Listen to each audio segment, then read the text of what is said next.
मंगोलों के चंद कबीलों को इकट्ठा कर कर चंगेज खान ने पूरी दुनिया की सबसे ताकतवर हुकूमत को कायम कर दिया था। सिर्फ 100 साल के अंदर मंगोलों ने चाइना, पर्शिया, तुर्की, रशिया, यूरोप, ईस्ट से लेकर वेस्ट तक पूरी दुनिया की करीब 22% जमीन पर कब्जा कर लिया था। लेकिन ऐसी क्या वजह है कि उस वक्त की सोने की चिड़िया कहे जाने वाले हिंदुस्तान पर मंगोल कभी कब्जा नहीं कर पाए?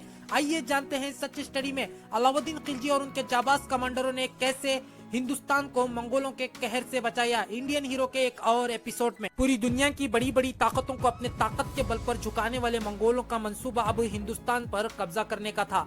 लेकिन उनको क्या मालूम था कि उनका मुकाबला किससे होने वाला है। ईयर 1296 ये वो साल था जब अलाउद्दीन खिलजी हिंदुस्तान की हुकूमत पर बैठकर हिंदुस्तान को संभाला ही था।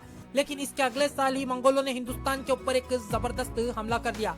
इस जंग में मंगोलों ने पूरे पंजाब को आग से झुलसा दिया।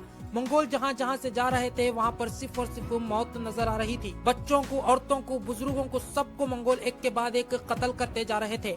ना सिर्फ इंसानों को बल्कि मवेशियों को भी मंगोल नहीं बख्श रहे थे। इनके रास्ते में जो भी आता वो उसका कत्ल कर देते। मस्जिदों को, मंदिरों को, इन तमाम चीजों को इन्होंने आग से झुलसा दिया था। जैसे ही ये बात अलाउद्दीन खिलजी को पता चली, अलाउद्दीन खिलजी ने अपने सबसे जाबाज कमांडर जफर खान को मंगोलों के खिलाफ जंग लड़ने के लिए भेज दिया। Indian military general Zafar Khan ने मंगोलों के खिलाफ जबरदस्त लड़ाई लड़ी और मंगोलों को हार का सामना करना पड़ा। 20,000 से भी ज्यादा मंगोल सिपाही मारे गए तो कईयों को कैदी बनाकर दिल्ली सल्तनत में पेश किया गया और उन तमाम को सजा दे दी गई।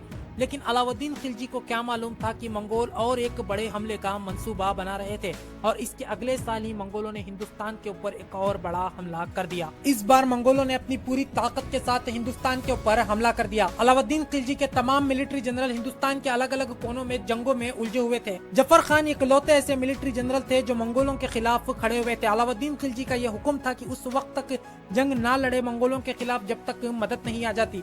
लेकिन अलाउद्दीन खिलजी के हुक्म को नजरअंदाज करते हुए जफर खान ने मंगोलों के खिलाफ जबरदस्त लड़ाई लड़ी और मंगोलों को हारने पर मजबूर कर दिया। इस जंग में मंगोलों को बहुत सा नुकसान पहुंचा था तो दूसरी तरफ हिंदुस्तान के great military general Zafar Khan शहीद हो गए थे। एक के बाद एक दो जंगों को हारने के बाद मंगोल किंग दोहा खान बौखला गया था। लेकिन इस बार मंगोलों ने समझदारी से काम लिया। हिंदुस्तान पर उस वक्त हमला किया जिस वक्त दिल्ली में कोई मौजूद नहीं था। अलाउद्दीन खिलजी खुद चित्तौड़ की लड़ाई में उलझे हुए थे तो दूसरी तरफ उनके तमाम मिलिट्री जनरल हिंदुस्तान के अलग अलग कोनों में जंगों में उलझे हुए थे। मौके का फायदा देखकर उन्होंने हिंदुस्तान के ऊपर जबरदस्त हमला कर दिया। इससे पहले कि मंगोल दिल्ली पर कब्जा करते, अलाउद्दीन खिलजी दिल्ली पहुंचे और उन्होंने दिल्ली की कमान अपने हाथों में ली और दिल्ली में ही मंगोलों के खिलाफ जंग लड़ी और मंगोलों को भागने पर मजबूर कर दिया। एक के बाद एक जंगों को हारने के बावजूद भी 1305 में मंगोलों ने हिंदुस्तान के ऊपर एक जबरदस्त हमला किया। इस जंग को द बैटल ऑफ अमरोहा कहा जाता है।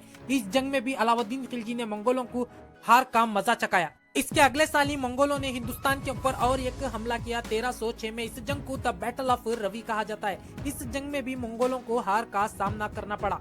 इस जंग को हारने के साथ ही मंगोलों का हिंदुस्तान के ऊपर कब्जा करने का सपना भी टूट चुका था, क्योंकि अलाउद्दीन खिलजी ने एक के बाद एक 6 जंगों में मंगोलों को शिकस्त दी थी।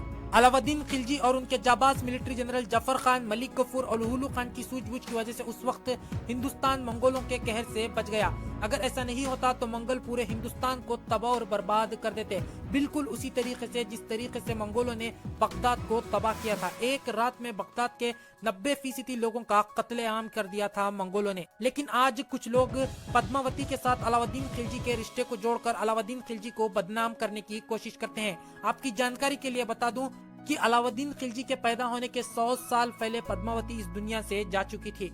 अलाउद्दीन खिलजी के मरने के बाद एक पोएट ने मन गढ़ंत कहानी लिख दी जिसके ऊपर कुछ लोगों ने फिल्म बना दी। अगर आपको हमारा कंटेंट पसंद आया तो आप हमारे चैनल सच स्टडी को सब्सक्राइब कीजिए, वीडियो को लाइक कीजिए, ज्यादा से ज्यादा लोगों तक शेयर कीजिए।